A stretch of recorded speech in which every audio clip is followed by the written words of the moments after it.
Hey guys, welcome back to my channel বারাসাতলাল মাম.নন্দিনী। তো দেখতেই পাচ্ছ এখানে আমি হাতা খুন্তি সব কিছু নিয়ে রেডি। মানে আমি রেডি নই, আমার মাই রান্নাটা করবে আর আমি তোমাদের সাথে শেয়ার করব। তো হ্যাঁ, আজকে একটা রেসিপি ভিডিও দেখাতে চলেছি তোমাদের সাথে। আর এখানে তো দেখতেই পাচ্ছ সরঞ্জাম সব কিছু রয়েছে রেসিপি বানানোর জন্য। তো চিংড়ি মাছ, কচুরলতি সবটাই রয়েছে। আর এখানে কিন্তু কড়াইও বসিয়ে দিয়েছে, আর সাথে সাথে তেলও দিয়ে দিল। ঠিক আছে, এবার তেলটা গরম হয়ে যাওয়ার পরে চিংড়ি মাছগুলোকে ভেজে নিতে হবে। আর দেখো তেল দিয়েছিল, তোমরা দেখলেই যে তেল কতটুকু দিয়েছে, তারপরে দেখবে কতটা জল বেরায় চিংড়ি মাছ থেকে। মানে আমি বুঝি না, এইটুকুটুকু তো ছোট্ট ছোট্ট পুচকু পুচকু মাছ, তার পেটে এত জল কোথা থেকে আসে। তো যাই হোক, একটু চিংড়ি মাছ কিন্তু বেশি ভাজাও করতে নেই, কারণ তাহলে কিন্তু খারাপ লাগে খেতে। তো তারপর দেখো কতটা জল জল এখনও বেরিয়ে রয়েছে। তো আর একটুখানি 1 মিনিট মতো ভাজার পরে এটাকে নামিয়ে নিতে হবে। ঠিক আছে, ওই দেখো মা কিন্তু নামিয়ে নিচ্ছে, কারণ আগেই বলেছিলাম যে চিংড়ি মাছ বেশিক্ষণ ভাজতে নেই, তাহলে শক্ত হয়ে যায় আর খেতে খারাপ লাগে। ঠিক আছে, কিন্তু এই যে জলটা, তোমরা ভাবছো এই জলটা দিয়ে করবে কি, এটা কি ঝোল হয়ে গেল? তো না, এই জলটা দিয়ে পরে একটা কাজ করা হবে, সেটা দেখার জন্য পুরো ভিডিওটা দেখতে হবে।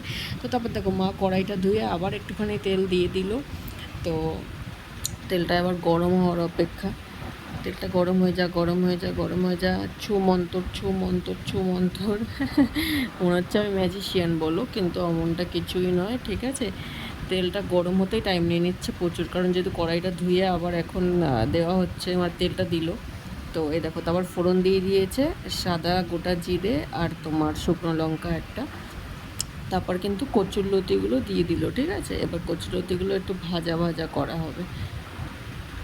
অনেকটাই কচুরলতি দিয়েছিল মা, বাজার থেকে 2 আটি নিয়ে এসেছিলো কচুরলতি। আমাদের এখানে তো কচুরলতি 10 টাকা করে 1 আটি নেয়, তোমাদের ওখানে কত নেয় অবশ্যই কমেন্ট করে জানাবে কিন্তু। ঠিক আছে, তো এবার এই কচুরলতিগুলোকে ভালো করে ভাজা ভাজা করা হবে, তারপরে তো দেখতেই পাবে। আর এই দেখো, তারপর কিন্তু চাপা দিয়ে দেওয়া হয়ে গেল, ঢাকা দিয়ে দেওয়া হয়ে গেল। এই দেখো, তারপর কিন্তু ঢাকা থেকে খুলে একটু দেখা হচ্ছে যে কতটা নরম হলো, মানে ফ্রাই যেহেতু হয়েছে, তারপর ঢাকা দিয়ে রাখা ছিল কিছুক্ষণ। তো যাই হোক, এখন এটা নাড়ানো চাড়ানো করে তারপরে এর সাথে যে মশলাগুলো রাখা আছে সেগুলো দিয়ে দিতে হবে। ঠিক আছে, তো প্রথমে আর দেখো, প্রথমে কিন্তু মা দিয়ে দিল হচ্ছে আদা বাটা। ঠিক আছে, ওটা কিন্তু আদা বাটা ছিল, আদার পেস্ট বলতে পারো, যে যেটা বলো, আদার পেস্ট। এটাতে আবার একটু নাড়িয়ে চাড়িয়ে নিচ্ছে মশলাটা। আর তারপর কিন্তু এখানে কিন্তু লঙ্কা পেস্ট করা ছিল। ঠিক আছে, কাঁচা লঙ্কা পেস্ট করা ছিল। আর আমরা কাঁচা লঙ্কাটাই খাই বেশি, সত্যি কথা বলতে।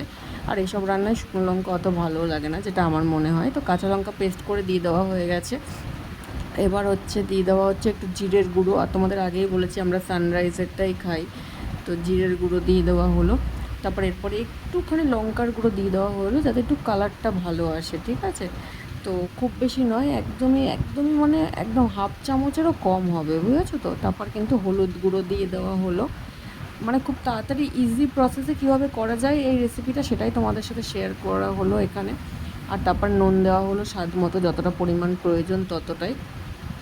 আর এর সাথে কিন্তু আরেকটা জিনিসও দিতে হবে, সেটাও কিন্তু দেখতে ভুলো না। ঠিক আছে, এবার তোমরা ভাববে কী জিনিস কী জিনিস, দাঁড়াও এক্ষণে দেখাচ্ছি। সবার কা ফল মিঠা হতা হ্যায়।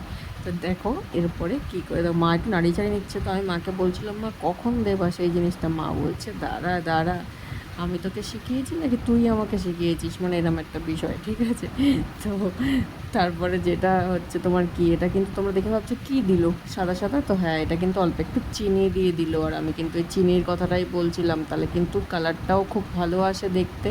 আর দ্বিতীয়ত জিনিসটা মানে একটু মাখা মাখা ভাবও থাকে। ঠিক আছে, তো আর তারপর কি, এই দেখো ভাজা ভাজা ভাজা ভাজা করে নিচ্ছে, দেখেই মনে হচ্ছে খেয়ে নিই। আমার কিন্তু চিংড়ি মাছ ছাড়াও কচুরলতি শুধু খেতেও অনেক ভালো লাগে খেতে। কে কে আমার মতো কচুরলতি খেতে ভালোবাসো অবশ্যই আমাকে জানাবে। তো তারপর দেখো এটা পুরোপুরি ভাজা হয়ে গেছিলো যতটা প্রয়োজন। তারপর কিন্তু ওই যে চিংড়ি মাছের মধ্যে থেকে যে জলটা বেরিয়েছে, সেই জলটা কিন্তু আমরা তখন ফেলে দিইনি, আমরা কিন্তু জলটা এই কচুরলতির মধ্যে দিয়ে দিলাম। ঠিক আছে, তো তাহলে একটু ভালো করে সেদ্ধ হয়ে যাবে জিনিসটা। তো দিয়ে দিলাম, আর স্মেলটাও ভালো থাকবে, যেহেতু তোমরা সবাই জানো চিংড়ি মাছের তো একটা আলাদাই ভালো একটা ফ্লেভার আসে। চিংড়ি মাছ দিয়ে যাই রান্না করো না কেন, অমৃতর মতো লাগে খেতে। কি, কে কে একমত? তো তারপর দেখো হঠাৎ করে চলে গেল আমাদের কারেন্ট, যেটা হয় আর কি, যেহেতু আমাদের এখানে সারাদিন ধরে বৃষ্টি হচ্ছে। এই যে আমি এখন ভয়েস ওভার দিচ্ছি, এখনও কিন্তু বৃষ্টি। ঠিক আছে, তো কারেন্ট চলে যাওয়ার তো কী করবো, আর কিছু করার নেই। তাও যতটা, যেহেতু রান্নাটা তো তোমাদের, যেহেতু রেসিপিটা শুরু করেছি পুরোটাই দেখাতে হবে, সেই কারণেই দেখাচ্ছি পুরোটা। একটু ভুল ত্রুটি হলে অবশ্যই ক্ষমা করে দিও। আর তারপর দেখো আরেকটু জল দিয়ে দিলাম। ঠিক আছে, তো এবার দেখো প্রসেসিং দেখতে থাকো শুধু। তারপর কিন্তু দেখো কচুরলতির জলটা যেটা ছিল দেওয়া হয়েছিল সেটা কিন্তু অনেকটাই টেনে গেছিলো, তো তারপরে চিংড়ি মাছগুলো দিয়ে দেওয়া হলো। ঠিক আছে, এবার চিংড়ি মাছগুলোকে ভালো করে কচুরলতিটার সাথে মিশিয়ে নিতে হবে। আর ওই যে যেটা বললাম যে চিংড়ি মাছের সাথে যে জলটা ছিল ওটাই এর মধ্যে আবার দিয়ে দেওয়া হলো, যেটুকু অল্প একটু আর ছিল অবশিষ্ট সেটাই দিয়ে দেওয়া হলো।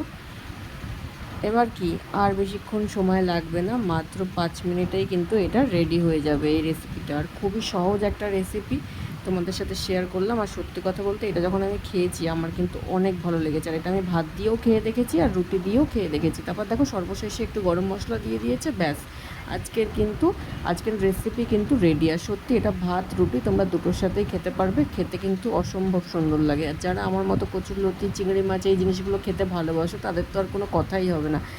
একদম সুপার ডুপার হিট হয়ে যাবে দিনটা, বুঝেছো তো, মানে রেসিপির সাথে। কারণ এই রেসিপিটা সত্যিই একদম খুব ভালো।